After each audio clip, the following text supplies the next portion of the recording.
All right. Well, hi, everybody. Hi. Welcome to the SAP Book Club. And our book of the month is published by SAP Press. And it is titled Migrating to SAP S4HANA. And we're lucky enough to have two of the authors from the book here with us, Finkbohner and Boris Rubarth. But we also want to thank everyone at SAP Press for allowing us to be part of the team and also giving us our own discount code. Yes, everybody, you can get 15% off this book with our book club discount code. Put in book club 15. So a big thank you to SAP Press on that. So whoop, whoop. I've never had my own coupon code before, so I think that's pretty cool. And so anyway, so if you don't know who I am, you will now. My name is Kendall Tyler, and I am the host of the SAP Book Club. And I'm also the glamorous model that you see all over LinkedIn, reading books to animals.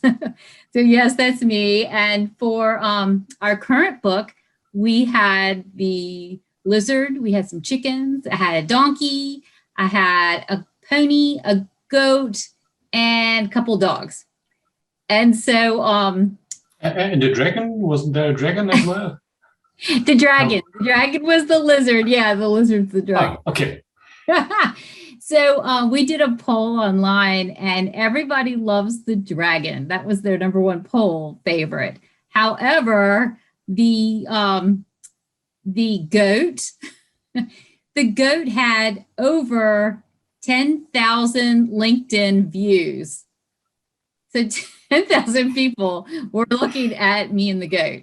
And so that was like total #1. Even LinkedIn called me and said like, oh my gosh, your post with the goat. I was like, oh no, I don't know. So anyway, so since the book club is my volunteer job, I don't get paid to do any of these crazy things. My real job is with Genesis 10, and I'm an SAP sales and account rep. And so what I do is I work with customers like all of you guys there and discover solutions. And I also introduce you to top SAP talent and IT talent and figure out ways of putting teams together in the form of projects or just a contractor consulting, spot consulting, contract to hire, or if you're lucky, I'll help you out with a full-time employee too.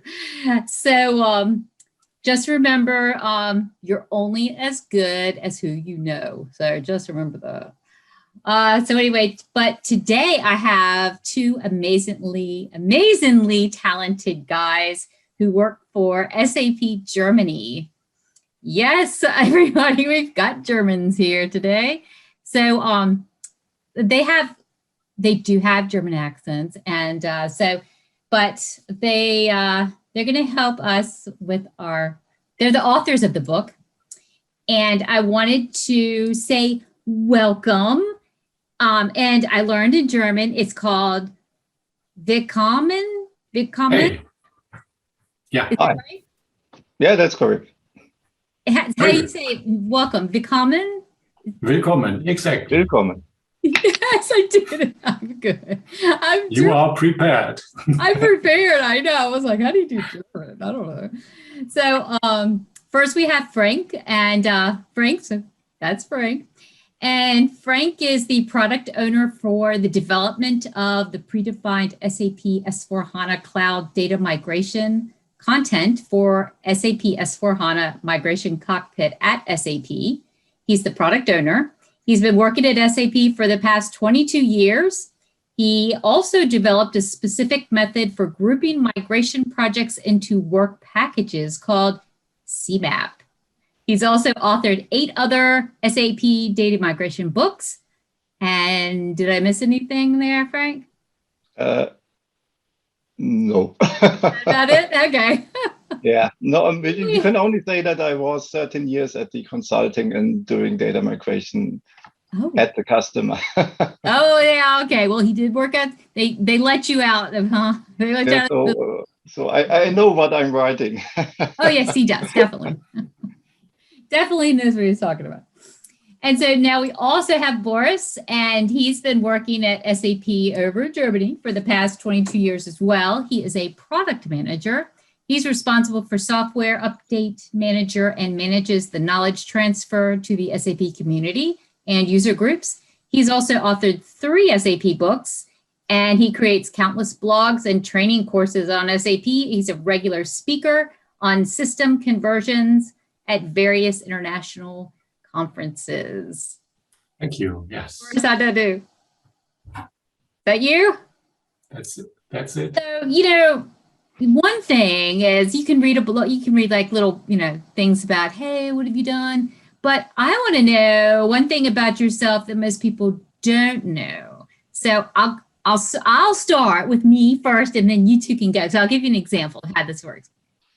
So, for me, my thing that people don't know, most people, well, you might know, is that my mother and I are the founders of All-Star Cheerleading. And my uniform is in the Cheerleading Hall of Fame, and I'm the first All-Star cheerleader ever.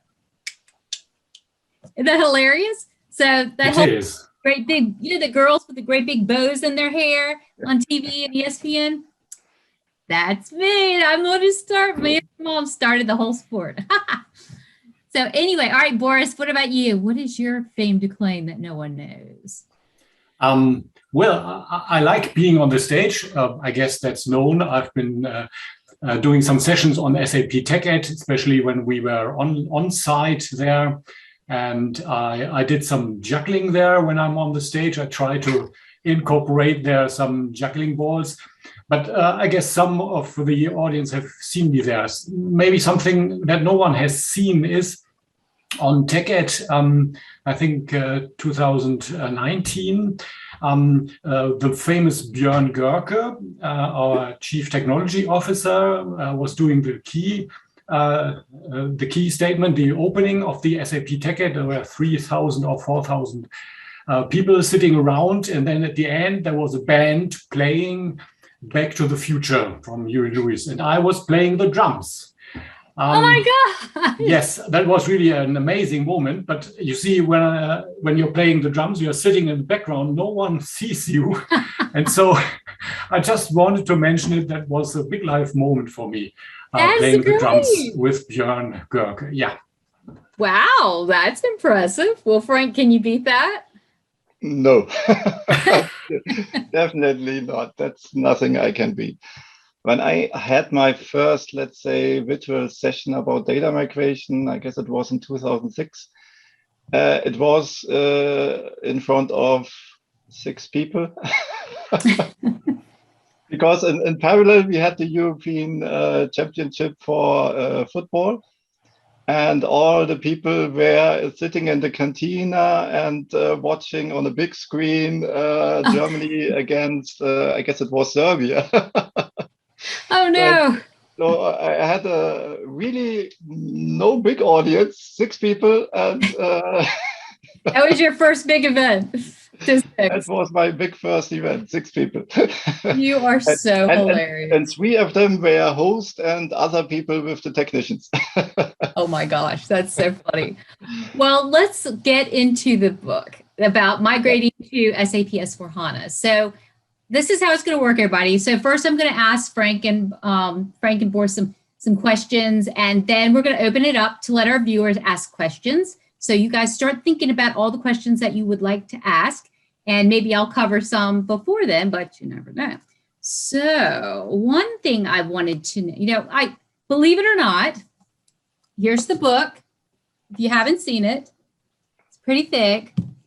I read it. I actually did read it. Look, I even like flagged little pages on it and highlighted. So some of the things that I had questions on were like, your book explains like the whole brownfield, the greenfield approach, but what's with the blue field approach? Was there a specific reason why you didn't include that in your book? Definitely, yes. So it's in the book, but it's just within, I guess it was in chapter 4 within the book. It's the selective data transition. And the reason why we, let's say, skipped it a bit from the book is more that Bluefield is used by several different companies for not always doing the same. It's more a commercial offer from SAP and other companies. So Brownfield, that's clear what it is. Greenfield, that's clear what it is.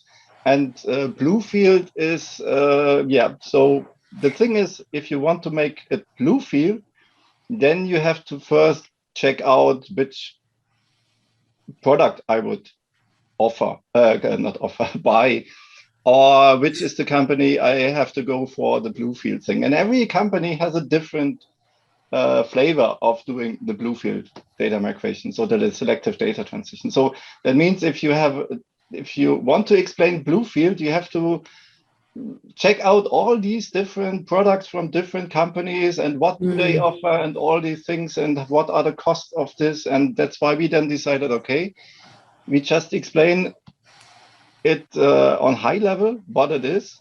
And that's it, because, yeah, it's. No, I understand. It would extend the book very much if we had included it. Yeah, because, you know, also I was thinking about the whole brownfield approach. And so is it possible to use the brownfield approach to only partially convert the data from my SAP ERP source system? Yeah, that's an important point. And that's a distinguishing part between brownfield and selective data transition, as the name says. So for the brownfield or the system conversion, it's actually a one-to-one transition. We have one source system, one SAP ECC system, and it's completely converted to SAP S4HANA. So with the system conversion approach, there's not the possibility to only convert or migrate part of the source data. That's the big benefit and the home turf of the selective data transition, where you can carve out things, where you can even merge several source systems into one target system. So you see, selective data transition, as Frank has already mentioned, there are different flavors of blue, different approaches, scenarios to use this. That's why it's quite a broad area with different offerings.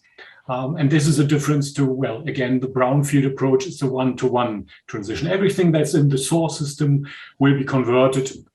Of course, you have the possibility to reduce the source system size by archiving, for example. But the technology as such is taking everything it's finding in there. Gotcha. You know, I also was wondering about the whole Unicode thing. So like it mentions that, so do I have to be Greenfield if my source code is not in Unicode? Yeah, good point. Unicode is a long story. Well, the prerequisite that we have now for the source system, for the technical conversion, is that it is already Unicode. Well, but what's the consequence? The prerequisite is Unicode for the one-step conversion that we have with our software update manager. So if the source system is non-Unicode, you do not have to choose another transition scenario, but you will have to do the Unicode conversion beforehand in a, let's say, small project. And afterwards, you can start from this system then on Unicode to have this one-step conversion to SAP S4HANA. So Unicode or not Unicode is not the decisioning part, which scenario to choose, brownfield, greenfield, or maybe selective data transition. So one thing was, you know, when we're all thinking about going and, you know, because I talk to customers all the time and I'm like, so have you gone? When are you going to go? You know, some are like, I'm not going until when I retire, they can do it. You know, I've heard all that. I've heard everything. But I always wondered what team members would be involved in the migration. Like, who would what would their roles be? And like for the team, like if I'm going to put together a team that's going to do this, who would they be? That depends on the greenfield and the brownfield approach. So for the greenfield approach, the first thing is that you need to have someone which is familiar with data migration.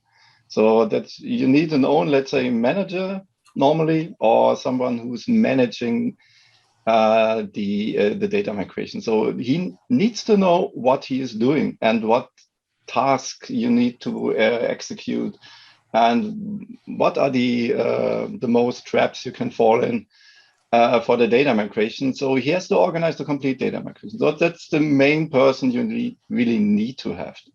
Then the next thing is you need to have some people running the data migration. So you need to have the people doing the extraction on the legacy system side, and you need to have the people who is doing then the data run on the target side.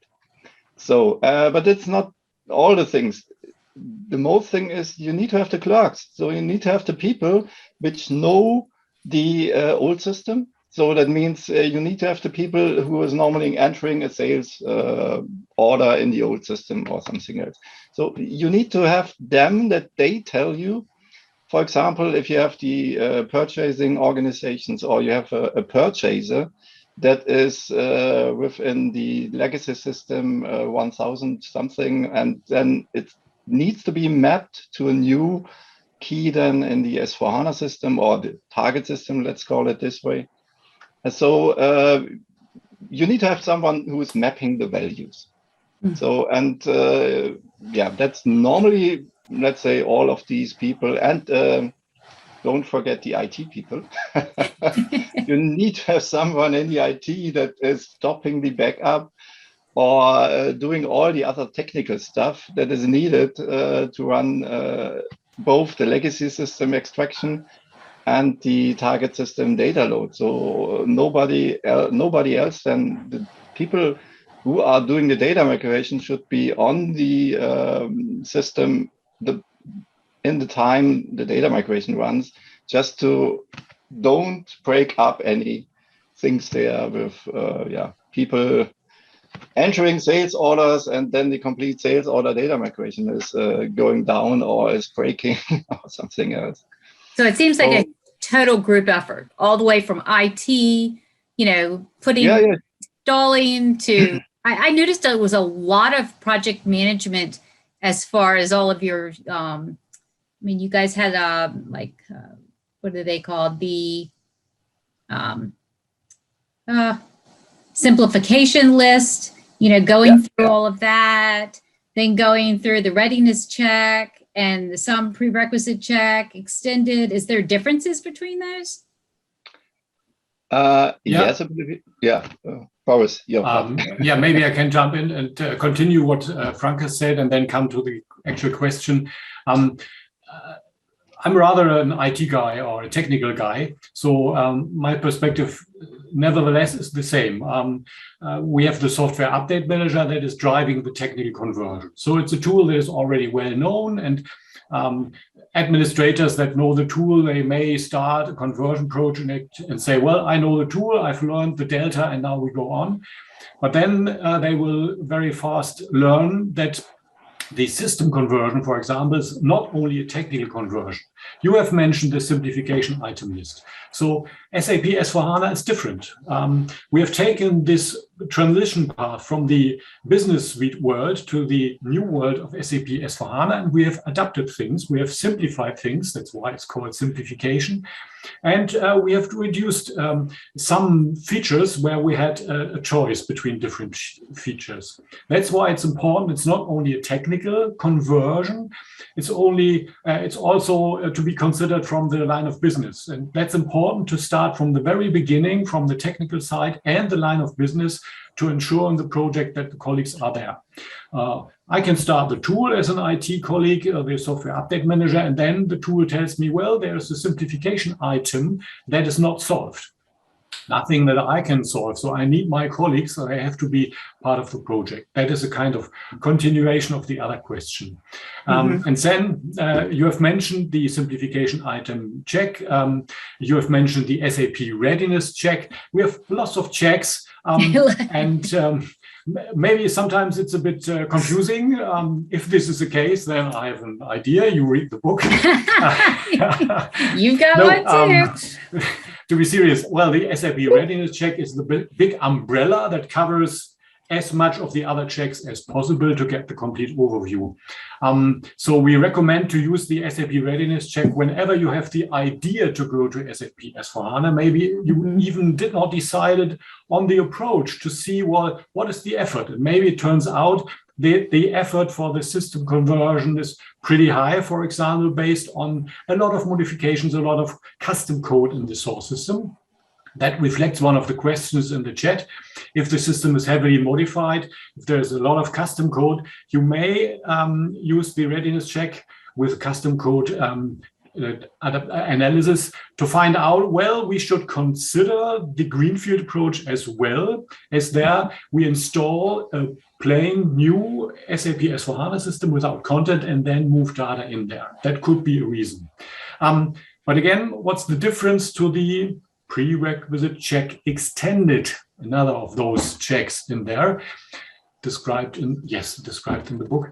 Well, the software update manager is the technical engine, you can imagine. The readiness check is a kind of very early view. So you have a possibility to take a plane and have an overview on all the landscape. But then you are not starting the engine. The prerequisite check extended is really starting the engine, the software update manager, that would in the end convert your system. But you tell the tool, wait a minute, do not do the technical conversion yet, but try it out. See if the system is ready, if there are any. That was the trial thing, right? That was the trial. A kind of trial. So it's executing everything what we call in uptime. So it's not entering the downtime. You can still use the system, but it's checking important checks on the real system that have to be handled, and gives you a list. And then you have a list of items to work on in parallel. Instead of starting the real conversion, finding an issue, finding the right colleagues to solve it, continue the real conversion, get the next issue again, find the colleagues. The prerequisite check extended collects the major items. And then you have a list to work on in parallel. Yeah, because aren't a lot of like the customization people have done is already in, y'all have already put that in. So they can just get rid of that. And it's like, we don't need that. We already have, that's part of the new version. Or like things that they wanted. Like I saw that the material number has been increased. Why did you increase the material number from 18 to 40? Was there? There were good reasons for this. Is the answer, and if you do not really know it, well, it's an application area question. I guess there were some real requirements to have a longer length of the material number there. And so we took this opportunity. A good example, in the old world, it was not possible to say, well, suddenly with a new enhancement package of ERP, we extend this. This is a drastic change. So we took this opportunity. Now we have enough characters for all the scenarios, for the new scenarios that came up. And that, again, is then a change that is described in what we call the simplification item list, listing all the simplification items. And it's one of those checks as well, checking especially your custom code, whether it's well designed to handle this change or whether you have to adapt it. Yeah, I was looking also, y'all were talking about like spreadsheets, you know, when you're looking at all the data, like things like just a font change, or there could be a formula in there or something. And then if you converted it in, it would just mess everything up, that everything's going to be really, really checked, you know, make sure it's looked at. That's let's say, one of the most issues with the data migration templates. They look like an Excel, but indeed they are XML files. So that means it's a small piece of, let's say, database. And the thing is, if you add formulas or make any change within the template itself, being it just changing the font or just putting these columns to that side and all the other things, deleting columns and all these things, if you just do these things, then you are corrupting the XML structure often. And the thing is, if you corrupt the XML structure, especially if you have these specific numbers or date formats, And if a date format is then going back that it's not a date anymore, but a string, then it could happen that if you import these things, that your, let's say, the European thing that you have the date before the month and then the year. So 1st of April, 2021, that it turns to the English version. So that the 1st of April is then the 4th of January in the end. So that works. But if you have the 21st of December and it turns to the 12th of the 21st, then it doesn't work anymore. Let's say it this way. And if you just make changes to the template, then it can completely corrupt your template. So the better way is then you have a separate Excel, then you do all the things, and then you copy it back to the template, but just only copying the values. No formulas, no fonts, no formatting, nothing else, just the values. And then it normally works. Interesting, because that seems to be, what was it, like, what is the biggest issue, or like, what is the, where is it? Yeah, what is the most common problem that customers are having with the data migration templates? I mean, just simple. That's the most common problem is exactly that one, that they just make changes to the template. That's the most common problem. So I would say 30% of the people that we see in support having a corrupted XML file. So really? that they import things and then they wonder why strange things happens. And if you then just open the notepad and look on the structure of the XML file, you directly see that this is not a date anymore, which it should be. That's a string. And so the data conversion is then not working in the cockpit anymore, because the cockpit expects that this is a date. A date to a string to date conversion works, but as I said, it depends on the values, and that's the most common things. Other things is like with the translation. So that means it could be that your template is not translated into every different language that it would be. So you have the template. Normally you see all these things in the template. That's the tabs that are translated. You have also the things like the descriptions that are translated. And then you have the small place that we call in line 8, the so-called tooltips. So it's a longer description. And this might happen because of some technical issues we had, that this is not translated into your Italian, Spanish, or other languages. So, that's the colleagues in the translation are heavily working on this. So we have hundreds, thousands of texts and sentences to be translated here. Because, as you know, 40 languages in cloud needs to be translated, all these things. We have 220 data migration objects in cloud at the moment. So you can just sum it up, and then you have 500,000 of sentences. Oh my gosh. So the bad projects come to you. That stinks. Yeah. So one thing, I know. Well, talking about the cloud, so what should be the selection criteria for a customer to select a consulting firm to go to the cloud? Like, how do they do it? How do you pick a partner? To pick a partner, or just to check out? And determine if you want to do it. Like, if you want to go on-prem or, Yeah, I guess normally that's the thing. Let's say if you are not having any SAP system before, so you cannot have a brownfield data migration, because you can, let's say, move your ECC to the SAP system. So that means if you don't have a brownfield data migration, you can also think about, okay, I can also go to cloud, because with the data migration cockpit, we support all, let's say, data migrations also from non-SAP systems. So the thing is, it's if you're coming from a non-SAP system, and let's say you are a company that doesn't have that much IT stuff. So, and you want to have, let's say, a fixed cost per month, and you don't want to, let's say, invest on much more IT and other things, then it could be a decision that you just say, okay, I just want to go to the cloud system. Mm-hmm. Because the costs are fixed, I can access it from everywhere.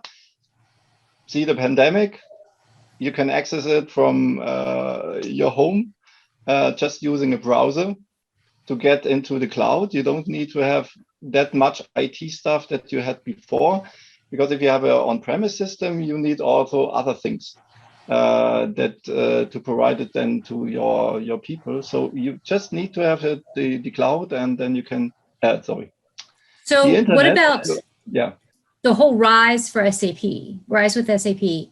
So yeah. it's not, you cannot do conversions with that. Is that right? Is that only for on-prem, or? I mean, I was. Yeah, important point. The RISE with SAP is a hot topic these days. And actually with this program, with this initiative, we are targeting different environments. Typically, there is the first thought about targeting SAP S4HANA Cloud. But then we have also SAP S4HANA Cloud Private Edition. So the private cloud. No, what is HEC? Like, I hear that a lot. What the heck is HEC? Yeah. HEC is HANA Enterprise Cloud. Yeah. So it's the offering from SAP to run systems there as well. You can first you compare this. So saying RISE with SAP may target the SAP S4HANA on-premise software at a hyperscaler. So we have these usual Google Cloud Platform, Amazon Web Services, Microsoft Azure, Alibaba, and HANA Enterprise Cloud, as well as our own hyperscaler environment. So this proud cloud, private cloud edition is actually the S4HANA on-prem software running at a hyperscaler. And so coming back, the conversion is then possible from the on-premise ECC system in the customer landscape to the hyperscaler. So we combine there the conversion from ECC to S4HANA and then the move to the hyperscaler as well. This is one step, and we typically use the DMO with system move in there. So DMO is the abbreviation for database migration option. The software update manager, the SUM tool, is the engine for the conversion. It has an option to also migrate from non-HANA to HANA database. So conversion, if the source system is not yet on HANA, it's not a prerequisite, then the software update manager will apply this DMO, will do the database migration. And then as an additional step to move to the hyperscaler, we use DMO with system move. So we convert, we do database migration and move the system to a hyperscaler of choice. This is what we call DMO with system move. And maybe I add one answer. There was one question in the chat from Nick. Let's go to the chat. Yeah, DMO with system move option is only to move to cloud, or can it be used to move from Unix on-premise to Linux on-premise also? Good point. So apart from the conversion story that we cover here in our migration book, DMO with system move is the possibility to move from one data center to a different data center as well. So the software update manager is not only the engine to drive the conversion, our topic here, but there are other scenarios like updates, upgrades, where the migration may play a role, and you can use DMO with system move there also to move your system to a different data center, even if this scenario is not a conversion. That would be the answer for the question from Nick. There you go. Good. Yeah. Good. There's next. Y'all look at the next ones going on. Yeah, there was the one before, because does the book support migration from any version of SAP to SAP HANA? So I'm not sure if it is a typo, and the colleague just meant SAP S4HANA. Because SAP HANA is the database, so it's not the product. Let's say it this way. So if it's SAP S4HANA, then we can say yes. We are supporting all these different SAP products in the HANA world. Be it the SAP HANA, so the on-premise edition, the SAP HANA Cloud, and the SAP HANA Cloud Private Edition. And we can read this question from a different angle as well, saying, my topic, Chapter 7 and Chapter 8, system conversion. So if we focus on the system conversion, the brownfield approach only, then we have some prerequisites for the ECC source system. System conversion is only converting an ECC system, so not the CRM system, not SRM and others. So we focus on SAP ECC source systems. And then we have minimum product version, that is ECC 6.0. So if I read the question, can we convert every possible source system? Let's say SAP R3 4.6c, good old times, out of maintenance anyhow, but we cannot. They're still running out there. People are still running those. I run into them, so. Okay. Is it possible to have an ERP? An R3 4.6c source system and have in the end the S4HANA system? Yes, it's possible, but it's not a direct way. So you first have to move upgrade your system to ECC 6.0. It has to be ECC 6.0. It has to be Unicode. It has to be ABAP single stack, no dual stack. And then we are ready for the one-step conversion. Well, if all the simplification items are handled. What about that Netweaver thing that's it's not supported in, there's a piece of Netweaver that's not supported. What is never mind, I'll think of it, never mind. Well, let me phrase my view on this. SAP Netweaver is a part of the classical SAP Business Suite. Well, we had Netweaver, this story with, I'm not allowed to call it fridge, with the application server, with BW, with the portal, all these parts there, process integration as well. That's the old story. Of course, we have the software component SAP Basis. That's still there in a new version, but you cannot say the complete SAP Netweaver is still living in the S4HANA world. We just have similar concepts for ABAP software components, Java software components. Right. I knew something was different, like it supports the old system, but not the new system. So you had to. You can say it. Yeah. Okay. What's the next one on there? Any migration tips for ECC that are heavily modified, operate outside standard best practice SAP PRESS?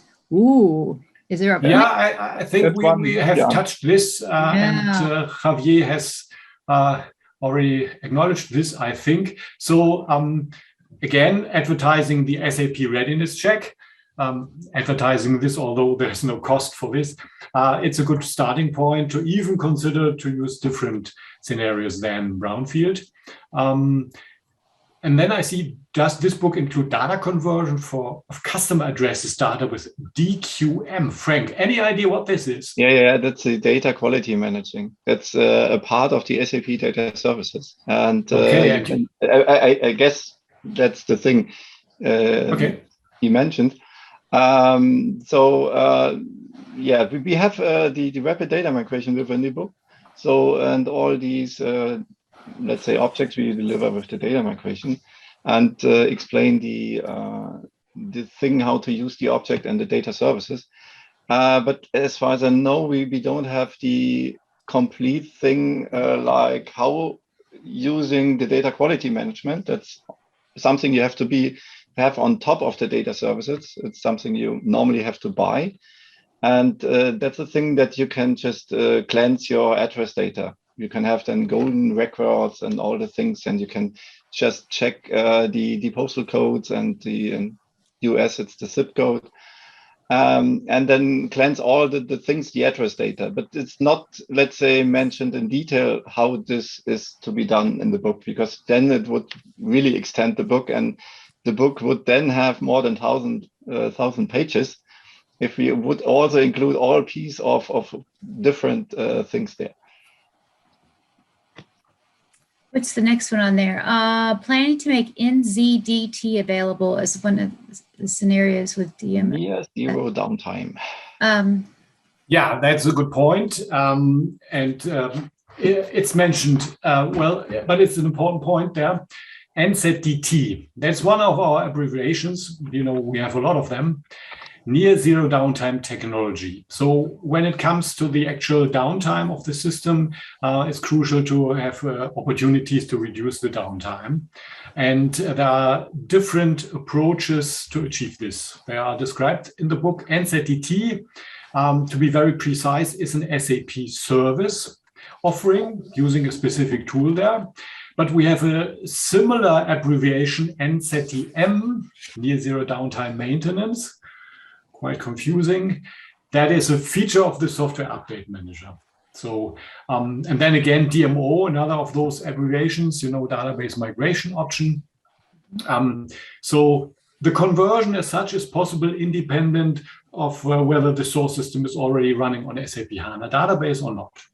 If it's not running on HANA database, then the software update manager will apply, DMO will do the database migration. And for this possibility, you can use downtime optimized DMO. That is the option. And you can not use near zero downtime maintenance, NZDM, because this is only possible if the source is on HANA database. And finally, NZDT is nothing that you can or a partner can use. It's an SAP offering. SAP experienced consultants will apply this, but this will be a project with a dedicated hiring then. That would be my answer on this part. And maybe just picking out the next one, because we have talked about the material length. I was saying, well, you were mentioning the material length is now 40. And can we activate the material length down the road later?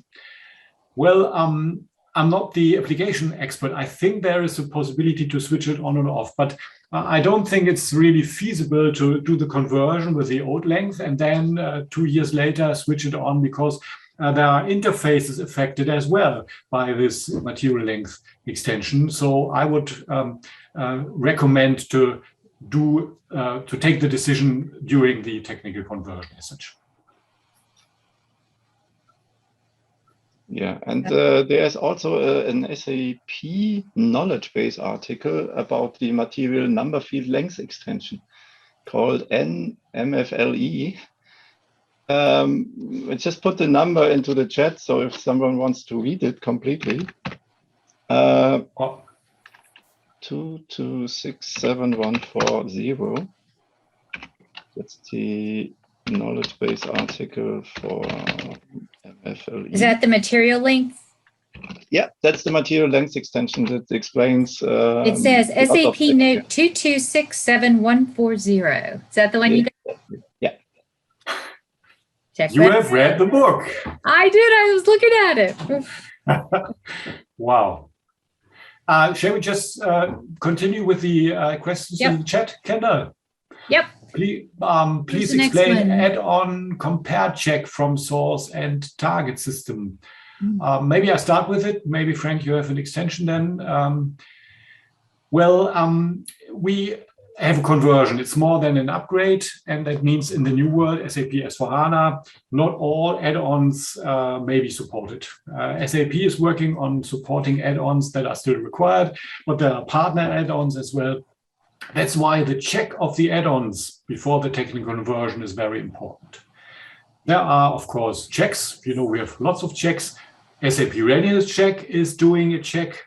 Actually, it's executing the check of the SAP maintenance planner. Because I think you actually have to ask them, like, are they supported in S4, right? Yeah, especially if they are non-SAP add-ons. And if SAP is not aware of, does not know the status, then you have to ask the add-on vendor and you have to contact them and they have to deliver a new version, or at least the information that the existing version is compatible. That has to be provided by the partner. This may take time. That's why that's one of the important points to consider in an early stage, so that this is not blocking, not stopping the execution. The latest barrier is the software update manager. Again, during the technical conversion, the tool will detect there are add-ons. And if the tool does not have any information whether they are supported, the tool will say, well, you have work to do, I will not continue. Yeah. Yeah. That's my take. LTM got shifted from web-based to Fiori app in S4HANA. Yes. Okay, so everyone knows the LTMC that is within the SAP S4HANA until 1909. So in 2020, S4HANA release, and in cloud, we have it since last year. So it's since last year, the data migration cockpit is available in SAP S4HANA Cloud only via the migration, the Fiori app.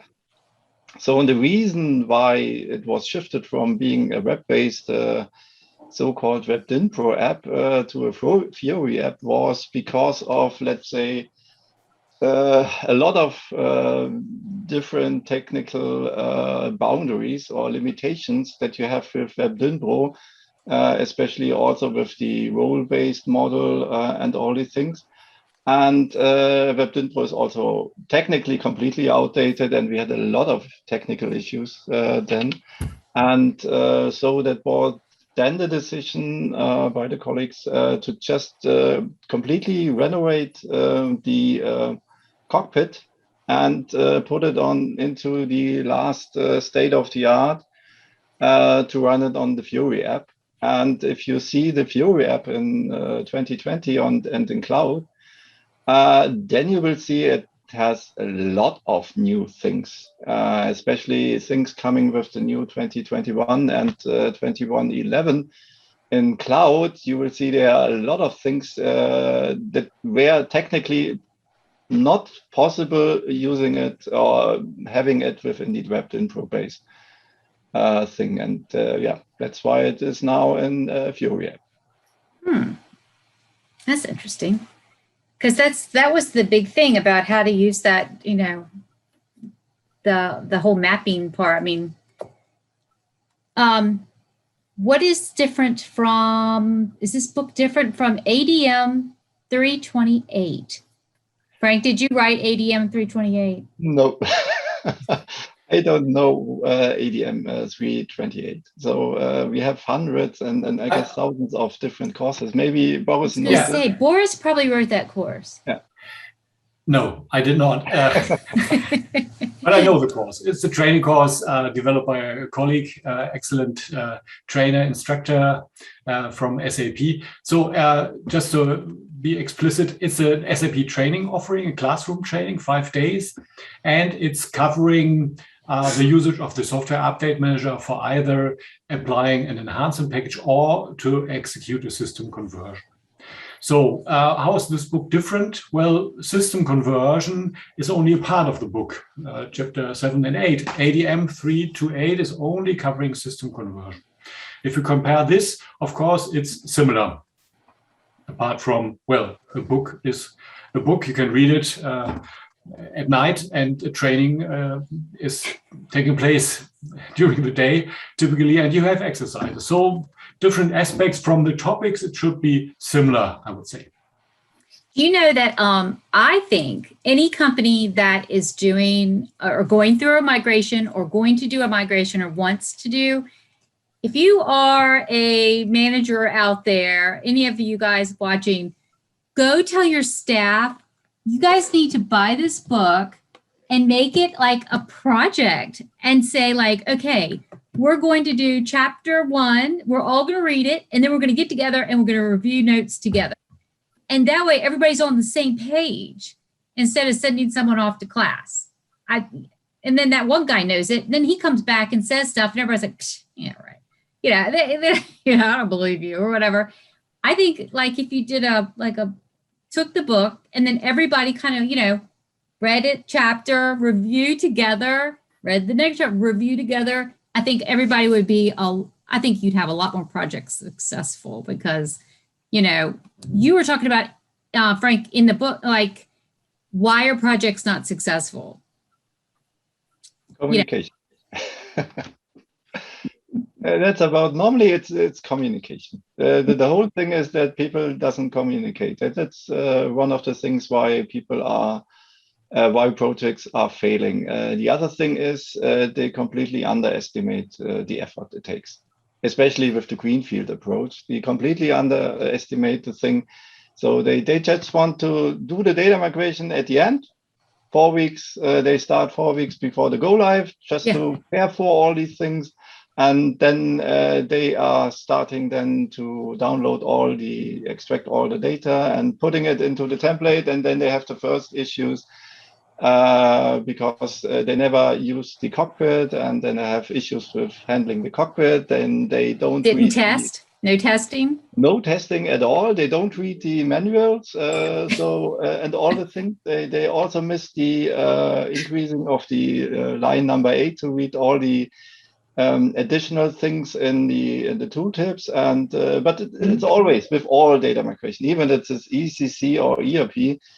If you start 4 weeks before you go live and to just move the data into the system or bring the data into the system in a greenfield approach, it will fail, definitely fail. Mm-hmm. And we have had a lot of very high tickets where customers just at Sunday in the morning, they started first time to migrate the data into the productive system and go live on Monday. That will never work. That will never work. Don't you have like a 19-step approach in here somewhere? Yeah, the CMAP approach. CMAP is just, let's say, a method that you just can, that you see, okay, you have the different kind of phases. For example, activate, you have the different kind of data migration phases, being analysis, implementation, data cleansing, and all these things. And each of these phases contains of different tasks that you have to have in mind and that you have to think about. And the CMAP is just a thing that you split all these tasks into different phases, and that you have it in mind to do it. And then you can also say, okay, some of the tasks are just, let's say, flat rate tasks, I call them.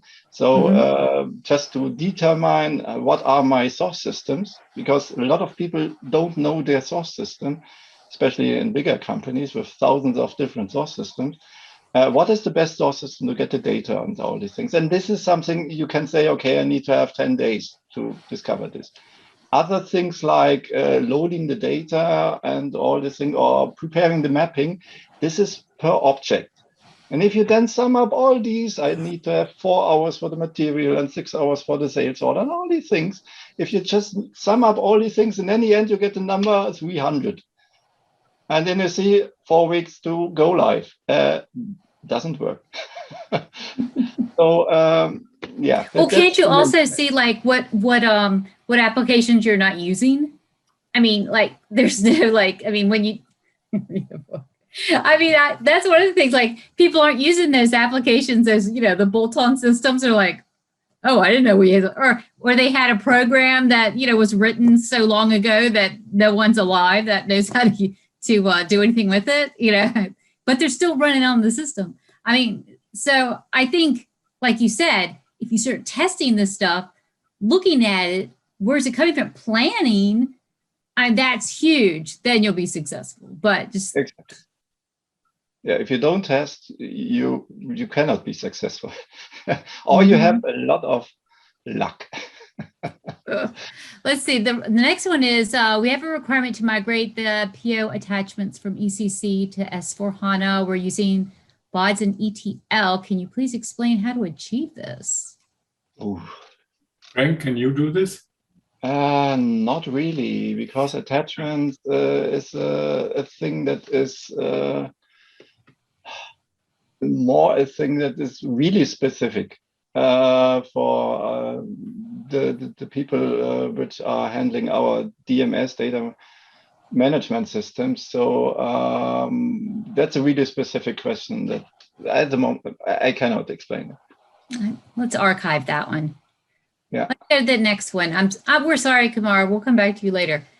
Jefferson, here we go. How long is the downtime on an average when you go live from ECC 6.0 to SAP S4HANA?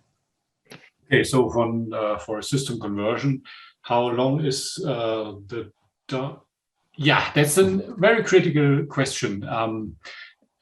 And of course, the nasty answer is it depends. It's really true. And we have another question later by Sanjay, the estimation of the system downtime. So it's a bit tricky. If you are familiar with the database migration in the classical world, you can say, well, the software update manager has the capability of specific migration rate. And then if you calculate the database size and have the migration rate, then you have an easy equation. Now, for the technical conversion to SAP S4HANA, it's different because we do not only update software components, we're also merging or transferring content from old tables to the new tables of the S4HANA data model. Famous table is AC.A. It's a new table only existing in SAP S4HANA, the universal journal. So the tool will have to move the content from old tables to the new tables. That's a new task, and now it depends on the amount of entries in the source system. It's not only the database size. By the way, some of this data conversion is executed by the software update manager. Some parts of this data conversion is to be done afterwards. And so it's not easy. And we are aware of this question. That's why there has been tremendous efforts by the development to give a better estimate there. So we have, first of all, in the SAP readiness check, where we have different tiles for different areas. Since some weeks, we have the planned downtime estimation or calculation. That is a good starting point. And the other thing that we have is technical downtime optimization app. So in the support portal Launchpad, there is an app that you can use to upload your statistics from a run to get a comparison and even an estimate. So we are working on this to better guide you what the approximate downtime may be roughly. And there, by the way, we are depending on the feedback that we get from existing projects. The software update manager offers you to send feedback to us. And with this feedback, we get the statistics from the runs. The more statistics we have, the bigger the statistics database is, the better our prediction will be. So advertising this. The question still is, will a proof of concept will be necessary for the estimation or not? That was the last sentence by Sanjay. I'm afraid that's the thing that we still will have to have. Yeah, but y'all just can't go blink and it goes in blink blink. That should be the name of your next migration. Blink. Blink. Done, blink.